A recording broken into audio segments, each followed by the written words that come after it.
Hello, dear NEET UG parents and aspirants. I am Vishal from the team The Right Admission Private Limited.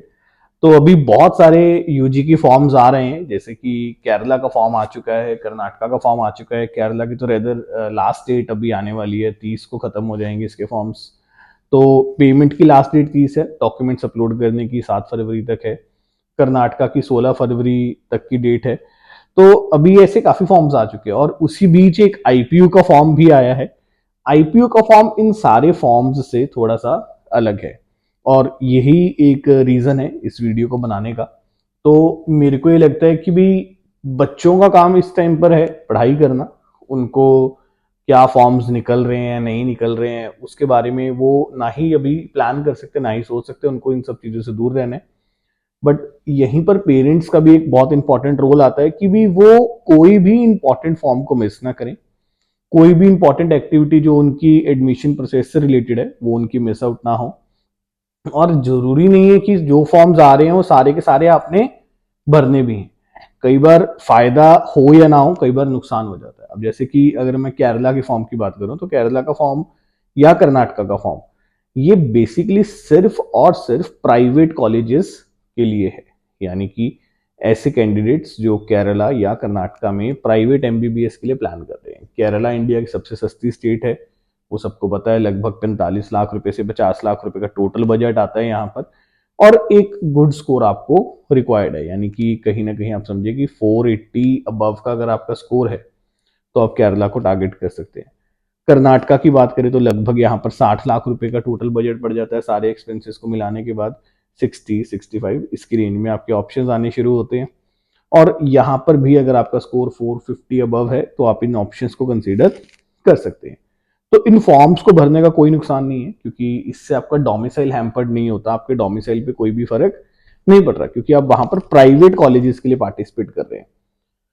But अगर दूसरी तरफ हम देखें, जो भी आईपीओ का फॉर्म निकला है, यानी कि जो 2 फरवरी से शुरू हो जाएगा और 31 मार्च तक चलेगा, तो ये जो आईपीओ का फॉर्म है ये पर्टिकुलरली सिर्फ उन्हीं बच्चों के लिए है जिन्होंने +1 एंड +2 दिल्ली से करी है। यानी कि जैसे ही आप ये फॉर्म भरते हैं तो आपका दिल्ली डोमिसाइल क्लेम हो जाता है। और आपको ये ध्यान रखना कि यानी कि देखिए जो दिल्ली है, दिल्ली में सिर्फ गवर्नमेंट कॉलेजेस के लिए ही आप पार्टिसिपेट कर रहे हैं। तो हर बच्चे को उठ के ऐसे ये फॉर्म नहीं भरना। तो अगर +1 +2 दिल्ली से करिए तो पहली बात तो वही बच्चे सिर्फ एलिजिबल है इस फॉर्म को भरने के लिए।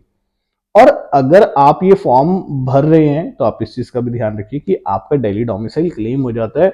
और जब हम काउंसलिंग में पार्टिसिपेट कर सकते हैं तो हम सिर्फ एक ही जगह का डोमिसाइल क्लेम कर सकते हैं।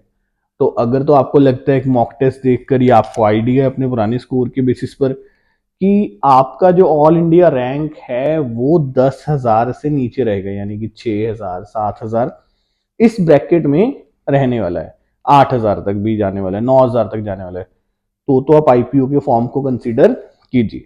बट अगर आपके पास दिल्ली के अलावा कहीं और का भी डोमिसाइल बनता है तो आप उस डोमिसाइल को कंसीडर कीजिए, ना कि दिल्ली के डोमिसाइल को।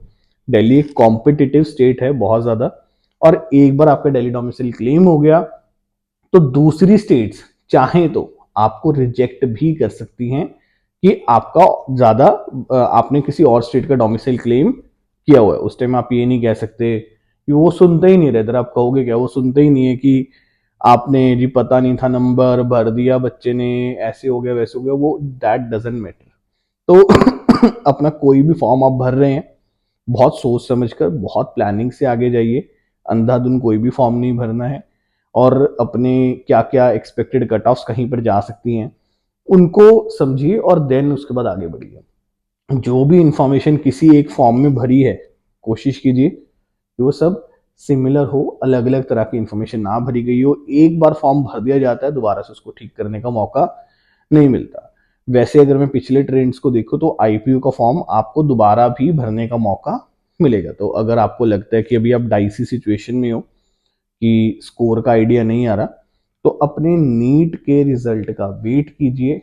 मैं इसके लिए 100% तो नहीं कह रहा कि ऐसा होगा, बट लगभग 100% के आसपास उम्मीद है पिछले सालों को देखते हुए कि आईपीओ का फॉर्म दोबारा से भी भरने का मौका दिया जाएगा। तो कोई जल्दबाजी मत कीजिए, अगर आपको श्योर है, आपको 100% पक्का है कि आपके स्कोर अच्छे आएंगे या आपके पास दिल्ली के अलावा कहीं और का ऑप्शन ही नहीं है, तो आप इसको करिए। और अगर आपके कहाँ कहाँ डोमिसाइल और बन सकते हैं उसको समझना है, तो किसी एक अच्छे काउंसलर को हायर कीजिए जिसका बहुत एक्सपीरियंस हो, और वो आपको बताएंगे कि किस तरीके से इसको आपने लेकर चलना है। Thank you so much. और भी ऐसी वीडियोस को देखने के लिए हमारे चैनल को सब्सक्राइब कीजिए।